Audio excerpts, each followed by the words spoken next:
energy costs are not and will not be going down in general. Eric Richter was living in Ontario when he decided to sell his home and purchase this sprawling piece of farmland in PEI back in 2004. The home he built has a beautiful ocean view and plenty of space to grow his crop of soybeans. Only one thing is missing from the other homes along his road: a connection to the power grid. When he began building, he learned he had to pay for the poles bearing the cable down to his house from the road, which was expensive. We ended up doing the numbers, figured we could build our own system for actually less than what it would take to hook onto the grid, do it yourself, and that was one of the main drivers. One big benefit, he doesn't lose power during snowstorms. We have never lost our service in any of those major storms that have impacted Islanders in the last decade. We've always had electricity. He started by putting up a medium-duty turbine, but the area does receive a lot of wind and it needed to be locked down on many occasions when it was too windy to protect it from damage. He then decided to put in a smaller turbine which is able to run at higher wind speeds.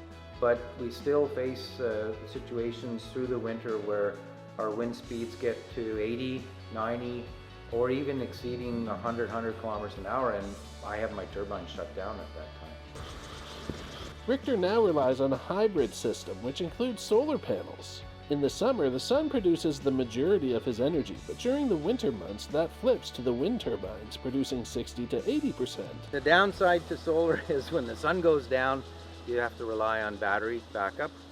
And on a cloudy day like yesterday, the solar output is significantly reduced. This is our generator system here. It's a 7 kilowatt propane powered generator. If there's no wind or no solar, he relies on a generator to charge his batteries. When he first built the system, it was only 8 solar panels producing just a kilowatt. A year ago, he added another 1.5 kilowatts. He's currently adding yet another 1.5 kilowatts, saying it's the lowest cost energy production system in the renewables. 80% reduction in cost for the same or more output. If you just build solar, you're sort of stuck because you have to design your solar system to supply your needs for those 2 months, and you're building a system then that's 10 times what you need, or 5 times at least of what you need for the summer period. Power can be stored on batteries for about 2 days, but once they're fully charged, excess energy can't be captured.